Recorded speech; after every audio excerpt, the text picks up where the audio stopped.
Hello from Movie Crusaders and welcome to our latest episode of the Weekly Crusaders. My name is Sean Waskrug. With me as always is Brian Michaels. And today we're talking about two movies that came out during the week of August 20th through August 26th. We're definitely talking about two comedies. One is of the 2000s and one is before I was born. But it is it's one of those, like, I've heard about it, I know of it, never watched it, so it was a first time watch for me. Which Brian loves doing that to me, whether it's good or bad. Brian loves doing that to me. But we'll go ahead and we'll start with, I want to say we'll start with Brian's first. Let's get Brian's out of the way here. This is a movie, like I said, from the early 80s. It's very much, so correct me if I'm wrong, they used to have, it wasn't Saturday Night Live, but it was a SCTV. It was like Canadian Saturday Night Live essentially show. Like Canadian and so these are characters that originated on there. Yeah. Because the very, very beginning of this, I was like, oh, so it's like Canadian Wayne's World to a point. At least it felt that way the way the movie starts. But we're talking about the 1983 film Strange Brew. Strange Brew came out August 26, 1983, had a budget of $4 million, had a weekend opening of $1.91 million. It opened at number 8 on its opening weekend. It was its highest ranking and had a finished box office of $8.57 million. It did not get released international, which that sounds like very low numbers, but $4 million budget, it doubled. So it probably broke even. But back then, merchandising and even marketing, they didn't spend that much money on it. Was not. So they actually probably made a profit out of this movie. Yeah. Obviously, the big name in this is Rick Moranis, which for people of our age, we all know and love Rick Moranis. People of younger ages, they probably don't really know who Rick Moranis is that very well at all. But Brian, this is your movie, so go ahead, take it away. So Strange Brew, as we mentioned, it's about the Adventures of Bob and Doug McKenzie is technically the subtitle of it, and it's based on these two characters that they created for SCTV, the Canadian sketch show. But what they did is they had them on several episodes of the show, and then they made like comedy album, things like that, which they mentioned in the movie, things like that. But then they decided to make a movie of it. They directed themselves. I think it's the only thing Rick Moranis was ever credited as a director on. So they did that themselves. What I thought was so creative of them, though, is instead of just making some weird adventures of these two brothers, they made Hamlet. They basically made the movie Hamlet, made Bob and Doug McKenzie the Rosencrantz and Guildenstern of the movie, where there's two characters who kind of flow in and out of the main plot of the story that you know of Hamlet. It's even, it's called Elsinore Brewery. It's the father is murdered, the wife marries the brother, all this stuff. It's through and through. But I thought that was a very creative approach to it, which not everybody that watches is going to get to, because I don't know if there's a whole lot of overlap in the dumb comedy versus Shakespeare crowds. I did not get that. Yeah, no, it's totally, like I said, Elsinore is the name of the brewery and the castle in Hamlet and things like that. So it's totally that. I love that this movie is it's totally about these two characters, Bob and Doug McKenzie, played by Rick Moranis and Dave Thomas. They're just so they're dumb, but they're just kind of so innocent. They're so sweet. This is a PG comedy. There's not really any kind of gross out humor, that kind of stuff to it. No profanity, things like that. And it's not necessarily a family movie, but it's just they're these two innocent guys whose personalities really endears them to you and makes you really want to side with them. I love their interactions with everybody around them. I thought they got Max von Sydow, who's known for Ingmar Bergman films and things like this, The Seventh Seal, and here he is playing a Brewmaster Smith, whose first scene is coming out of a bathroom. And I thought that I like seeing him lighten up. Can I ask a real quick question on him? Yeah. Is he wearing false teeth in this? I don't know. He's always been kind of big teeth. It looks like that, or he was like just doing something. It looked like he was wearing false teeth, but I think that's just part of what he looks like, honestly. I don't know. He might have been playing it up for some comedy. I don't know, but I don't know him well enough to know if that was his real teeth or not. You got Paul Dooley in here, who I know from some comedies. He was in Popeye, which we talked about at one point, things like that. Other than that, there's not a whole lot of recognizable people, except Angus McGinnis, I believe his name, who plays Jean LaRose. He is in the first Star Wars, I believe, as one of the X-Wing pilots. So there you go. You know what? The whole movie, I kept thinking he looks familiar, and I couldn't put my finger on it. And then as soon as you said that, I was like, oh, shit. Totally is a New Hope. Oh my god! Which is a reference Star Wars or Return of the Jedi like multiple times. What's funny is he looks like obviously not the same actor, and I know it's not the same actor. But the only thing I kept looking because of his hair and the mustache was the big lumbering dude from Happy Gilmore. the big giant guy. Oh, Where is that the guy who plays like Jaws in the? Yes, he plays Jaws and Bond, but like that's what he kind of looked at. I was like, I know that's not that actor, but now that you brought up Neil, I'm like, yep, he is. He totally is. But yeah. I know you got Mel Blanc as the voice of their father. The voice of Bugs Bunny and all these things. Elmer Fudd. So he plays that. Although when you actually see the parents, it's actually Rick Moranis and Dave Thomas playing the parents. But I don't know. I don't have a whole lot to talk about with this movie. Just that it's just one of those movies that it's just plain fun. It's not trying to be high art. But it doesn't feel like a sketch, comedy sketch dragged out over an hour and a half, 2 hours. It feels like a full movie, and I think they're smart in the way they did it. I think that all the scenes work for me. There's not a scene in this movie I don't think is funny, and it's just so much of it is just like I said, the personality of these two and the interaction between them, because the relationship, which I also thought was kind of fun because we just did Superbad. It was last week or 2 weeks ago. And we kind of have that same relationship. Like there's that scene where they have to break up and they're like, but we've never been apart. And it's kind of that same thing of with Seth and Evan kind of had that same scene in Superbad. But yeah, you'd never seen it before, so I'm very curious to hear what you think. So you said this last week. I was either gonna what with this? You're either gonna think it was really funny or you're gonna think it was stupid as hell. This movie's stupid as hell. It's so stupid. This movie's so fucking stupid. And I think what doesn't help me is that I don't know these characters, so I didn't know like because like you get that part of the game where it's like, oh yeah, this is our movie, hey, and all this kind of stuff, and then you heard the guy going, this is just like their album. I'm like, wait, what album? Like, to be fair, I had never heard of them before this movie. I was like, I don't know what this is. I don't know what's happening. Like, I really don't know what's going on.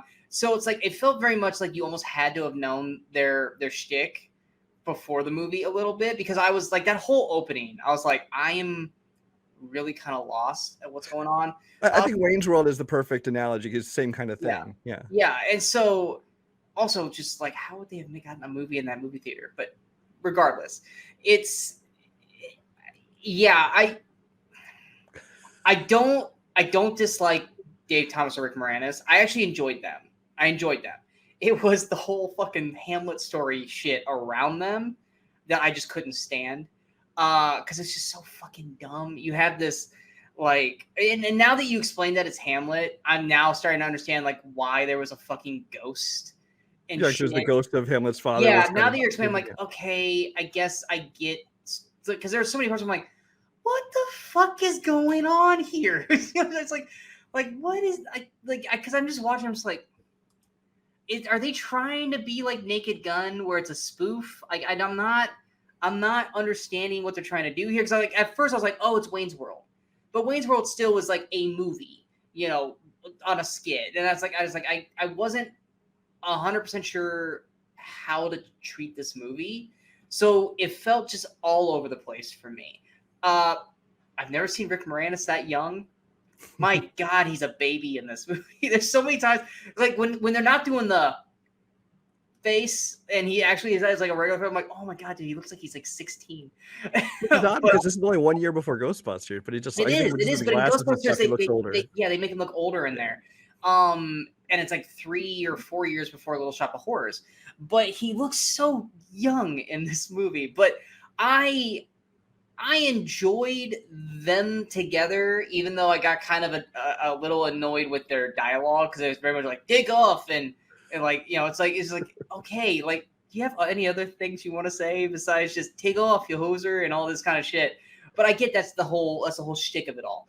But the rest of the story is just so fucking dumb.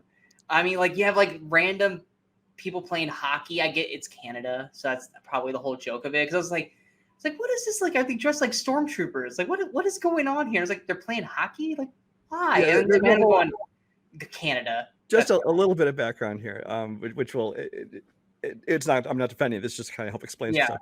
There's a thing with Canadian broadcasting where, at least at the time, where you had to have at least a certain amount of programming on a channel if you were using the airwaves, had to be like basically Canadian content. You'd be promoting Canada and things like this. So they couldn't just like use other countries' content or make stuff that's not promoting Canada. And so they basically made this joke out of it and said, let's make the most Canadian show we can make. And that's why they had the big accents and you know the lingo that they use kind of there, and it's always talking about moose and things like that. And then it carried over into this movie where it's like everything, and even in the TV show where everything is about hockey and things like that. So it's kind of so the whole concept of these two people is basically a spoof of, you know, Canada and their obsession with things like hockey. So that part of you're spot on. Like I get that. I'm not saying I didn't get that. I get the joke, but it just seemed real random because it's a brewery and they were like testing, and it's like, so they just have a room that's a hockey rink in there. That's like that's the ice room where they keep all the beer. I get that, but it's just like you probably can't skate on that shit. It's just like, what the fuck is going on, you know? And then like Max von Sydow is like, does he have powers? Like at one point he grabs Dooley's head and it sounds like he's cracking his skull, to squish it. And like he's doing other things. I'm just like, does he have abilities? Because it's just like I'm confused. I'm so confused about what the fuck is going on. And then you have like the ghost thing, and I was just like, what the fuck is happening here? And then the dog thing at the end, where I was just like, what the fuck? And it got to the point where I was just like, all right, I'm just gonna finish this out. And it's like this is just so dumb to me.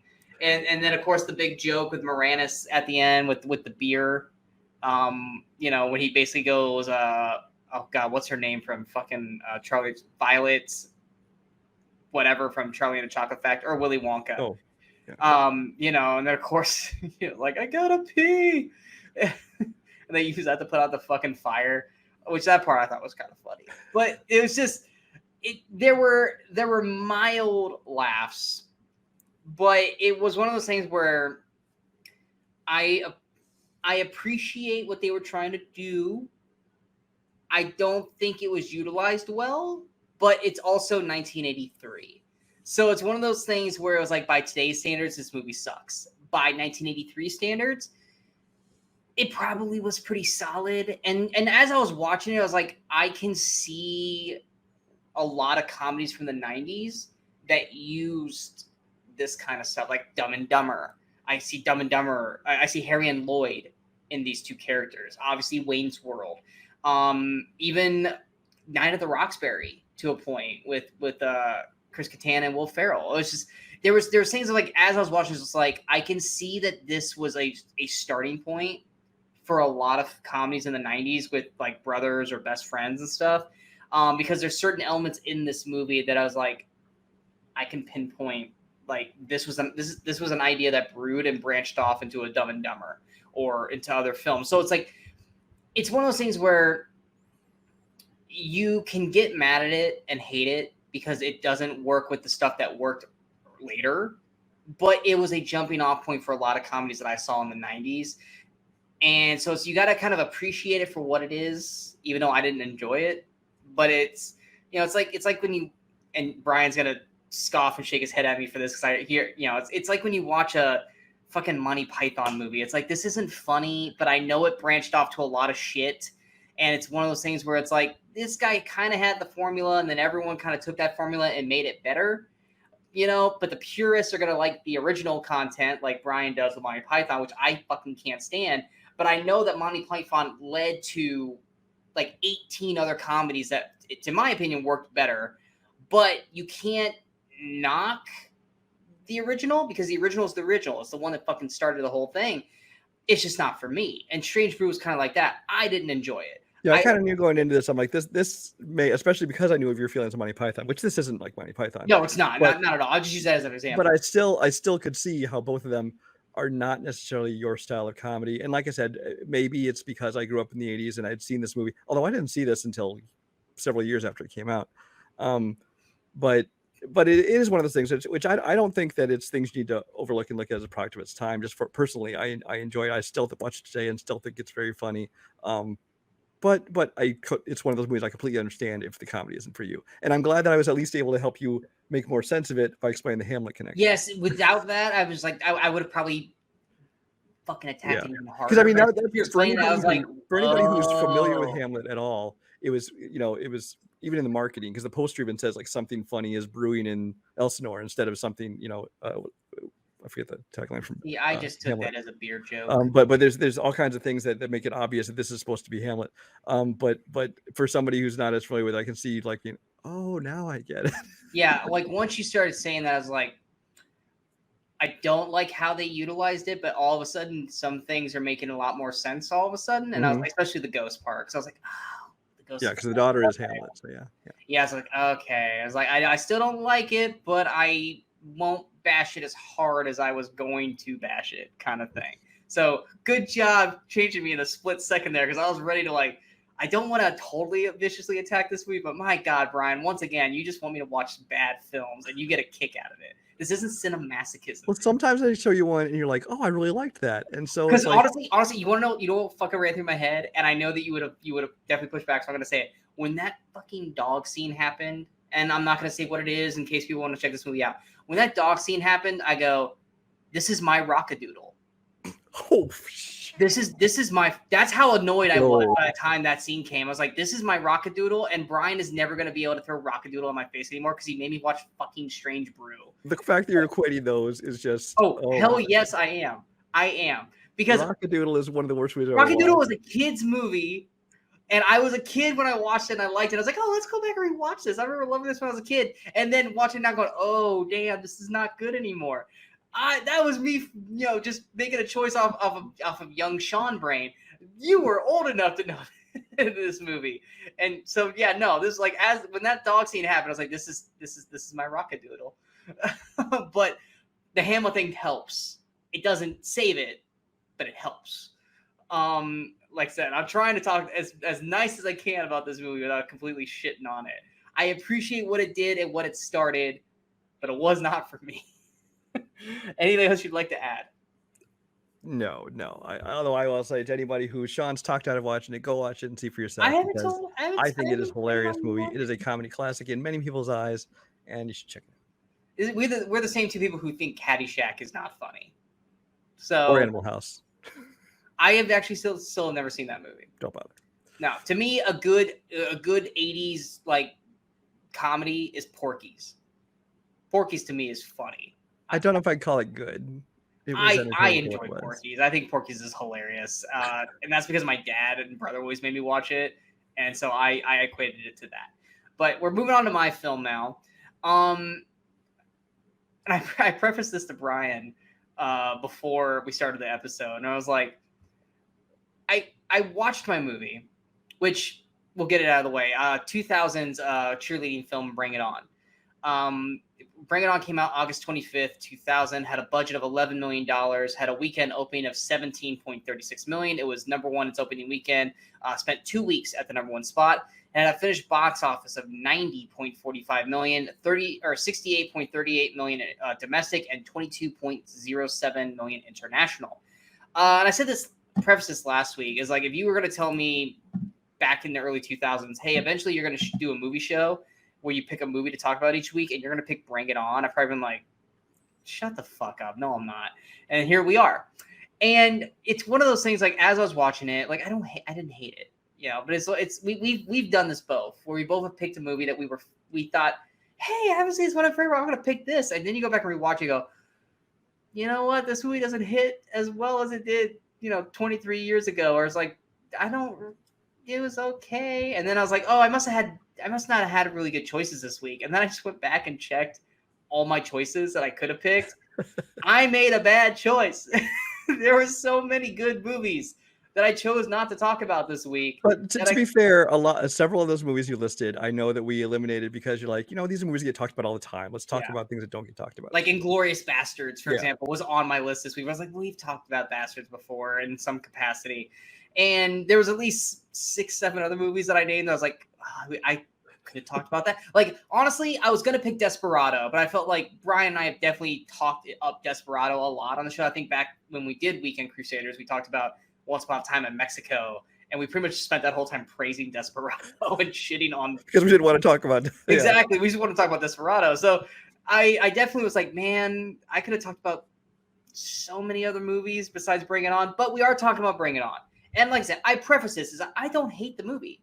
I still enjoy it for what it is. I just maybe didn't like it as much as I used to. I don't know. The jokes didn't land like they landed probably in the early 2000s when I saw it. But I mean, it is what it is. You're honestly, for the guys and us, we're watching it for, at the time, Kirsten Dunst and Eliza Dushku, mainly Eliza Dushku, because she's just, she's Faith from Buffy. She's fucking gorgeous. But yeah, it is what it is. I know Brian knows.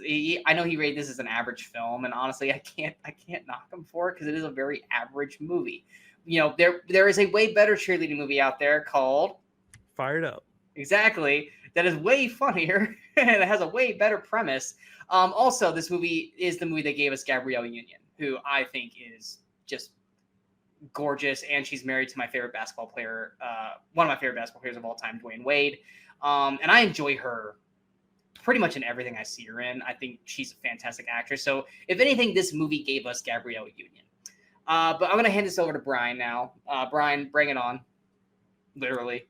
So yeah, Bring It On is a movie that when it first came out, first of all, it was kind of at the height of like teen movies. I mean, there's like the 80s period with the John Hughes movies and things like that. But then there was kind of like the late 90s where you had your Can't Hardly Wait, your 10 Things You Hate About You, things like that. And that led into this coming out in 2000. So teen movies are kind of big.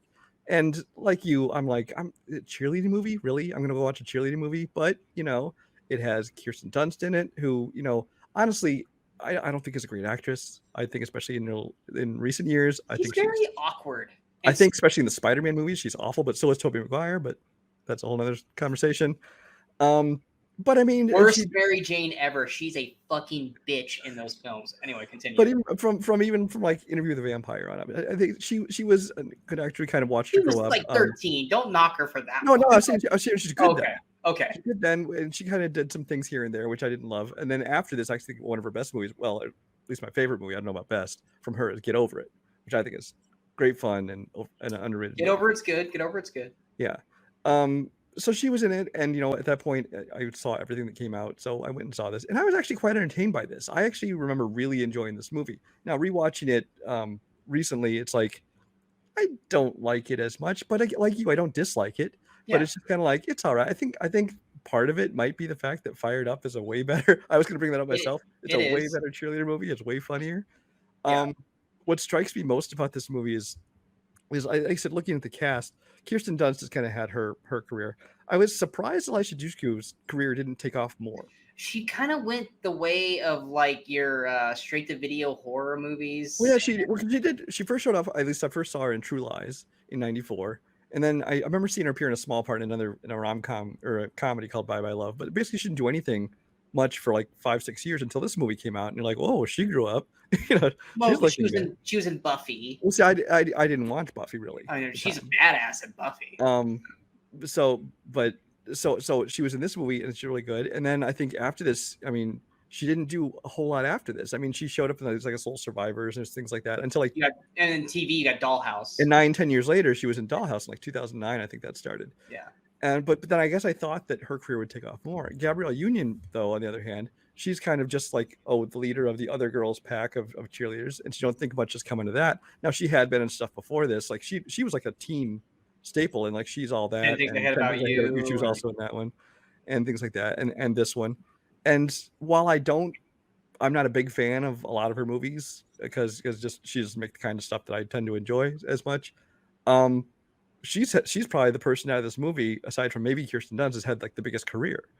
It's like she's done, but both in the kind of some movies that really show off her acting, and also ones that are just fun. And of course, we both love her in Bad Boys too. Bad Boys too. Yeah. She also has this. I think it got canceled eventually after 3 seasons, but she got this cop show with her and Jessica Alba, which is basically female bad boys.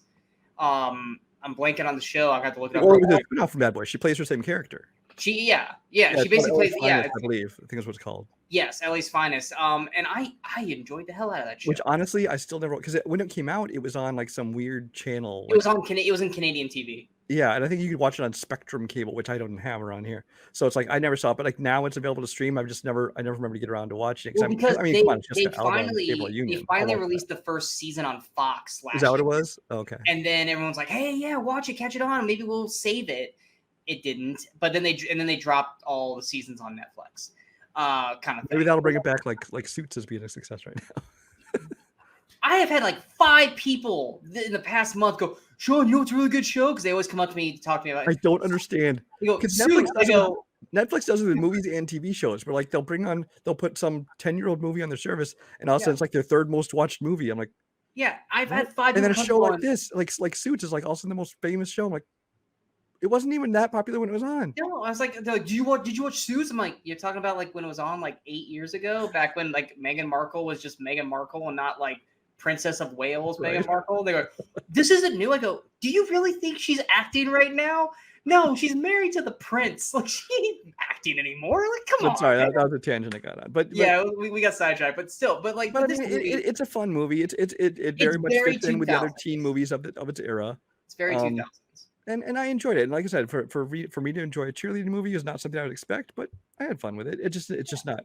I don't think I enjoyed it as much recently as when I first saw it. Yeah, same. But to me, this movie pops in my head at least once a day, because we have a radio station that plays when we're at work, and whenever Mickey comes on, my brain goes to the end of this movie. Just like oh God, I'm blanking on the song, but the end of There's Something About Mary. Why won't you give Buttercup? Whenever that song plays, I immediately start just seeing the end of There's Something About Mary, and Mickey with this every single time I think of this movie. So I think of this movie that's probably why I picked it. It's because it's always in my brain at least once a day. But it also gave us Spirit Fingers, which I thought that was funny to me. Well, I think the best thing this movie gave us, its best legacy, is it's one of the main movies that gets spoofed in Not Another Teen Movie, which is still one of the best, because they do have like the audition scenes, the cheerleaders, stuff like that, and it's like, honestly, that's, I think, it's still one of the best spoof movies, and they kind of, one of the main ones that they kind of concentrate on was this, as well as 10 Things I Hate About You and She's All That, and Varsity Blues and all that. But yeah, it's like I said, cast wise, I mean, you're not looking for stellar performances out of this. This is very much a teen movie. I mean, I think everyone does a solid job in this. I also besides Gabrielle Union, Elijah Dushku, Kirsten Dunst, Jesse Bradford. That's another actor. I thought at the time, like, this guy's going to be huge. Yeah, he was showing up. I mean, I loved him in Hackers, which Hackers is the movies I've almost chosen on the show before. Have you seen Hackers? Fan? He was in Swim Fan. He was in this. Yeah. What else? Traffic. Stoppers. I remember that. Yeah, but he's done a few things. But again, he's another one who's like, just never quite took off. It's like the guy who played the kind of the same role, like the love interest in Mean Girls. It's like, oh, he's probably gonna be like the next teen actor. He wouldn't know her either. So. Yeah, this is one of those movies where it's like with a Can't Hardly Wait or something like that, where you watch it back when it was on, there's a bunch of nobodies, and then you go on and you go back watching it, you're like, oh, and then you watch this one, you're like, oh, these people are gonna be huge, and you're like, what happened to these people? Most of them took off, yeah. Yeah, because like it's the reverse Can't Hardly Wait effect, because when you watch Can't Hardly Wait now, you're like, oh my God, this person's in this. Oh, there's this. But this one you're watching, whatever happened to Jesse Bradford? Whatever happened to Elijah Dushku?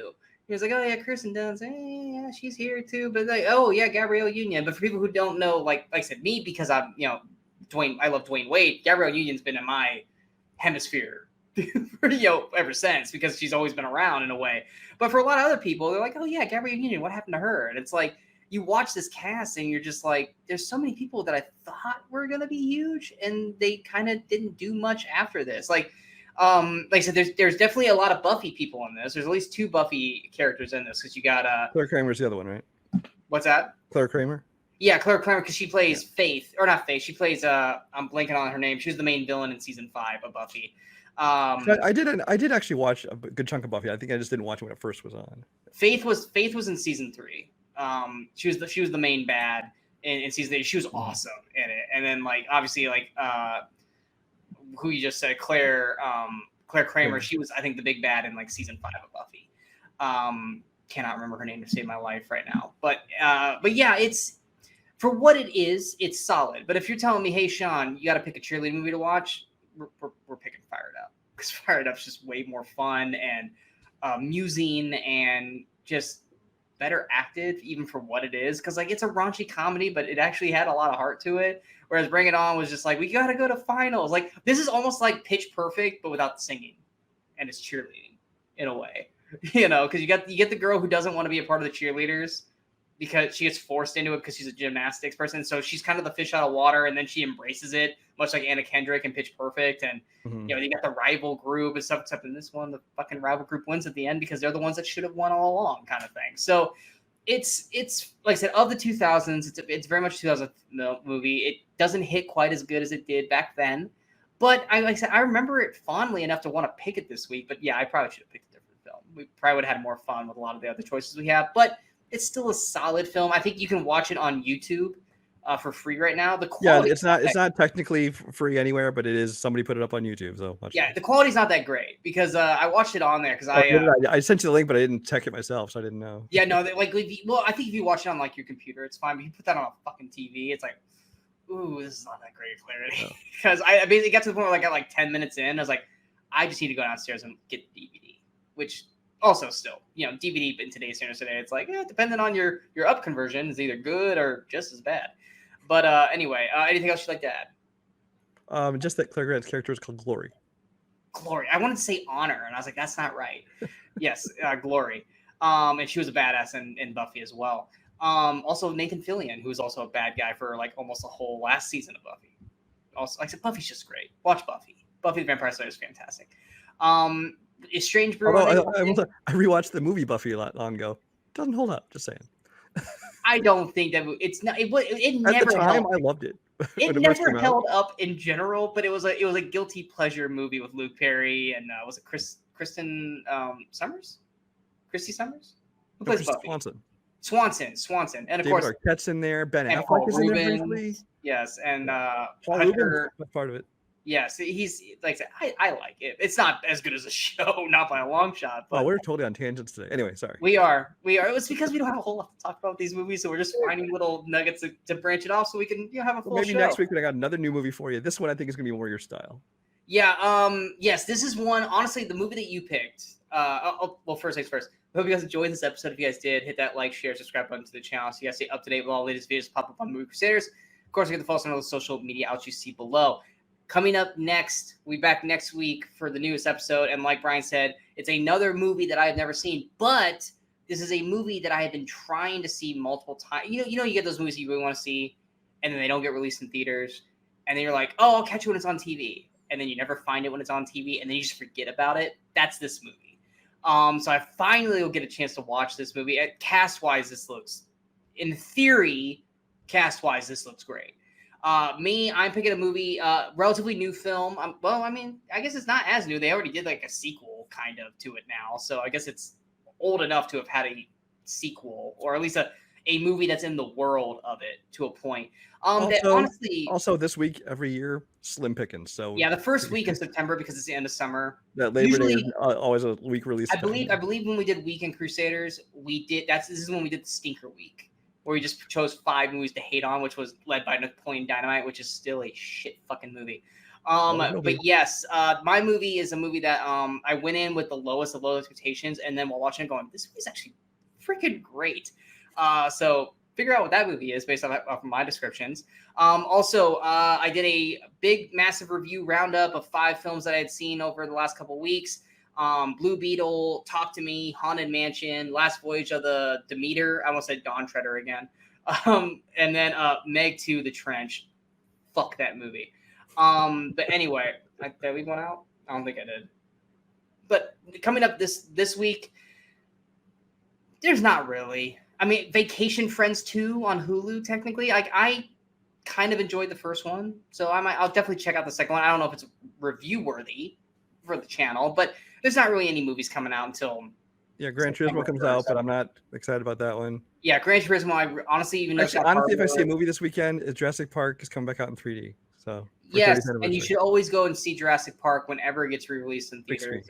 Sadly, it's not in my area. Shocker for me. But I mean, there's a lot of solid films in theaters right now to go check out. I've reviewed some of them, so you should check that out as well. But yeah, nothing's really coming out until September 1st with Equalizer 3, which even then, I don't even know if I'm that one might be. I just will wait until that comes out. That sounds like a roundup movie. Yeah. It's not really something I need to rush out to go see. As much Honestly, as I just had this discussion with Sean like earlier this week, in that because of everything has been pushed back and bumped because of these strikes and not be able to promote movies and things, there's a real weak win. I mean, there's a few scattered good movies coming out, but the next month or two is rough. Which we will be talking about here in a couple weeks, because once we hit September, Brian and I will be back for the fall preview show where we'll be talking about the remainder of the films coming out for the rest of the year, as well as going over our predictions for the summer box office that Brian and I We're spot on, by the way. So badly. Not as I would say worse than last year. Last year we pretty much just messed up Top Gun Maverick. This year we sucked so bad. That's gonna be fun to go back over. But we'll be back next week. We are the Movie Crusaders. My name's Sean Waskrug. That's Brian Michaels. And until next time, in case we don't see you, go watch some movies. Go have some fun.